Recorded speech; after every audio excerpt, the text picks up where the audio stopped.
واللاتی تخافون نشوزہن، جو عورتیں روگردانی کریں، نافرمانی پہ آ جائے، فعظوہن، ان کو سمجھاؤ کہ یہ برے دن ہے. جب آپ ان کو کہو کہ اس طرح نہ کرو، آپ کو طلاق دوں گا، فوراً یہ نہ کہے کہ میں نے آپ کو طلاق دے دیا پھر تو چھٹی ہوگی. اس طرح نہ کرو، پہلے اس کو سمجھائے پیار محبت سے. فعظوہن، اور اگر نہ سمجھے وہجروہن فی المضاجع، کچھ دن بستر الگ رکھے، شوہر الگ سو جائے، بیوی الگ سو جائے، دونوں انسان ہیں. کب تک تالی بجاتے رہیں گے؟ کب تک طبلہ بجائیں گے؟ وہ طبلے گانے سننے پہ گزارا نہیں ہوگا، وہ گانے سننے پہ شاید گزارا نہیں ہوگا، شاید وہ موبائل سننے پر، وہ گانا سننے پر گزارا نہ ہوگا، شوہر کا بھی گزارا نہیں ہوگا اگر اس کی طرف سے زیادتی ہے. اور بیوی کو بھی پتہ چلے گا کہ بغیر شوہر کے پھر مسئلہ یہ ہے کہ زندگی گزرتی نہیں ہے. وہجر، لیکن یہ ہے کہ مرد کو بتائے تھوڑا سا صبر کر لینا، مرد کو کہا کہ تو بستر الگ رکھ لے، انشاءاللہ وہ مجبور ہو کر کے آئے گی. ایسا نہیں ہے کہ مرد نے گرم چیز کھائی اور کھا کر کے بائیکاٹ تو کر لیا، آدھی رات کو جا کر کے اللہ کے لیے معاف کرو. اس لیے مرد کو مردانگی کا اظہار کرنا ہے، مرد کو مردانگی کا اظہار کرنا ہے. اس طرح تو نہیں کرنا جا کر کے پاؤں پہ پڑو، نہ. اس لیے کہ فٹ بال آپ کی حویلی میں ہے. مردوں سے عرض کر رہا ہوں کہ فٹ بال آپ کی حویلی میں ہے، آپ کے ہاتھ میں ہے، لہذا کچھ ادھر ادھر سستی نہیں دکھانا. وہ آئے گی. اور اگر اس پر بھی ٹھیک نہ ہو جائے، بسترے پر وہ ٹھیک نہ ہو جائے، تو پھر اس کے بعد وَضْرِبُوهُنَّ ضَرْبًا غَيْرَ مُبَرِّحٍ، پٹائی کرے ان کی، اور پٹائی کر کے جس سے ہڈی نہ ٹوٹے. اور اس کا آسان طریقہ یہ ہے کہ بجلی کی کوئی تار لے کر کے، نرم سا کوئی یہ کہ دبلا پتلا، ایسا نہ کہ عورتوں کو پتہ چلے پھر میری ماں پر بھی لعنتیں بھیجے کہ اس بولی صاحب نے کس طرح مسئلہ سمجھا دیا. اس لیے کہ اب تو مسئلہ خراب ہے، تو پھر ہڈی نہ توڑے. ہمارے ہمسائے تھے، مجھے یاد ہے، اور ظالم کے بچے نے 3 بجے بیوی کو اٹھایا اور پاؤں سے پکڑ کر کے گھما پھرا کر کے دے مارا اس کو، سر اس کا دیوار کے ساتھ لگ گیا. بچوں کی چیخیں نکلی. رات کو 2 بجے 3 بجے پہنچے تو پتہ چل گیا بیوی اللہ کو پیاری ہو گئی. یہ بھی انسانیت ہے.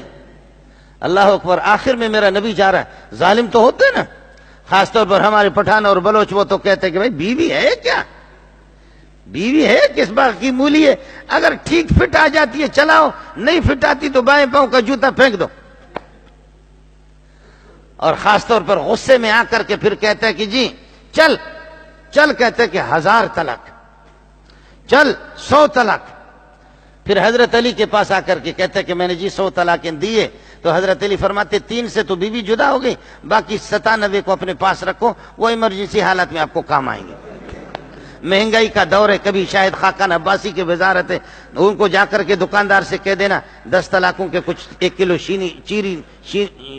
چینی دے دو، اور جا کر کے سبزی والے سے کہہ دینا کہ میں نے 100 طلاقوں میں سے باقی 97 میرے جیب میں، ان میں سے اتنا فلانا سامان دے دو. تو حضرت علی پہ قربان جاؤں، وہ بھی خوش مزاج تھے، بڑے مذاقی تھے، کہنے لگے 3 سے تو تیری بیوی جدا ہو گئی، باقی 97 اپنے پاس رکھو، آپ کو مشکلات میں کام آ جائیں گے، ایمرجنسی حالات میں آپ کو کام آ جائیں گے. یہ حال ہے.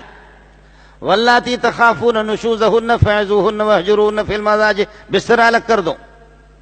فإن أطعنكم فلا تبغوا علیہن سبیلا، اگر وہ بات مانتی ہے تب چون پوں نہ کرو، اب بہانہ تلاش نہ کرو ان پر.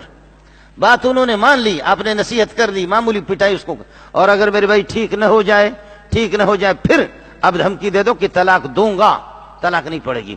اور اگر ٹھیک نہ ہو جائے، یہ 5-6 مراحل سے گزر کر کے اب بھی ٹھیک نہیں ہوگی، بچے بھی ہے، وہ بھی سمجھتی ہے کہ یہاں سے جاؤں، بچوں کو کیا کروں گی، لیکن پھر بھی ضد میں آ گئی ہے، اڑی ہوئی ہے. لہذا اب اگر اس پر بھی یہ 4-5 مراحل میں ٹھیک نہ ہو جائے، نواز و نصیحت کو بھی نہ سمجھے، پٹائی کو بھی نہ سمجھے، بستر جدا کرنے سے، الگ ہونے سے پھر بھی بات سمجھ میں نہ آ جائے، دھمکی دینے سے کہ طلاق دوں گا پھر بھی ٹھیک نہ ہو جائے، تو 5ویں نمبر پر پھر یہ کر دے، 1 طلاق دے دے اس کو، 1 طلاق دے دے. اب دے دے تو پھر بیوی کا دماغ بھی درست ہو جائے گا. اب مہینہ 2 مہینہ 2.5 مہینے میں جب تک 3 ماہواریاں پوری نہیں ہوئی، اس سے پہلے دونوں کا خناس نکل گیا. وہ جو خناس دماغ کے اندر بیٹھا ہوا نا، مرد کا دماغ بھی درست ہو گیا اور عورت کا، تو رجوع کر لے، نکاح کی ضرورت نہیں ہے. 2 طلاقیں طلاق رجعی دی تب بھی نکاح کی ضرورت نہیں ہے. 3 ماہواریاں گزر گئی یہ عورت الگ ہو گئی, یا طلاق بائنہ 1 دے دی تب بھی تجدید نکاح, اور 3 طلاقیں دے دی تو پھر یہ کہ اب طبلہ بجائیں دونوں کے دونوں. 3 طلاقیں جب دے دی, 3 طلاقیں دے دی.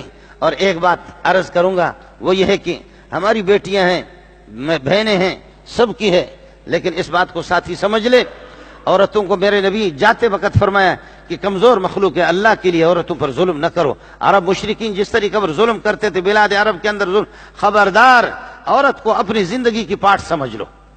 آپ کی زندگی کا ایک پہیہ ہے, 2 پہیے سے زندگی بنے گی, زندگی چلے گی, ورنہ تیری زندگی تلخ ہوگی. خبردار خبردار طلاق نہ دو.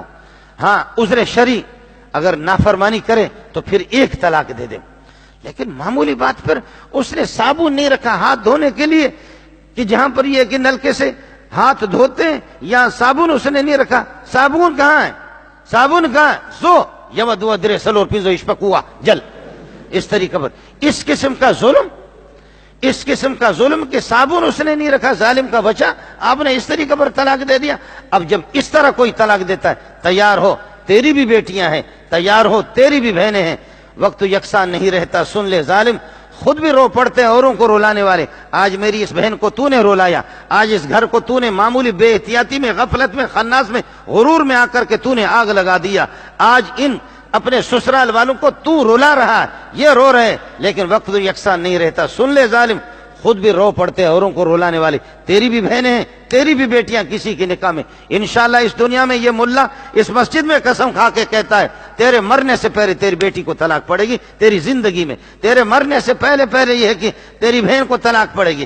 اس لیے جو خدا سے کشتی لڑ سکتا ہے, اور جو طاقتور قسم کا زیادہ بہادر آدمی, کوئی اس قسم کا کوئی بلوچ اگر ہے دنیا میں کہ جو خدا کے ساتھ کشتی لڑ سکتا ہے اور اللہ کے قانون کے ساتھ کشتی لڑ سکتا ہے, ایسا کوئی پٹھان ہے, پھر تو وہ ہاتھ کھڑا کر کے مجھے بتا دے. لیکن میرے خیال میں خدا سے کشتی لڑنا, اس لیے پھونک پھونک کر کے قدم رکھنا ہوگا. اللہ تعالیٰ عورتوں کے جو حقوق ہے ہمیں ان کے سمجھنے کی توفیق عطا فرمائے, اور مردوں کے جو حقوق, مردوں کے فرمان برداری, مردوں کے جو خدمات ان کے ذمہ پر میری ماؤں کو, بہنوں کو, بیٹیوں کو سمجھنے کی توفیق عطا فرمائے. اللہ تعالیٰ ہماری اس دنیا والی زندگی کو اپنی مرضی کے مطابق بنائے, آخرت والی زندگی کو اپنی مرضی کے مطابق بنائے. ان کے حقوق میں جو کوتاہیاں مردوں سے ہو رہی ہیں اللہ اس کو بھی معاف فرمائے. اللہ سب کی عزت آبرو کو محفوظ رکھے. وآخر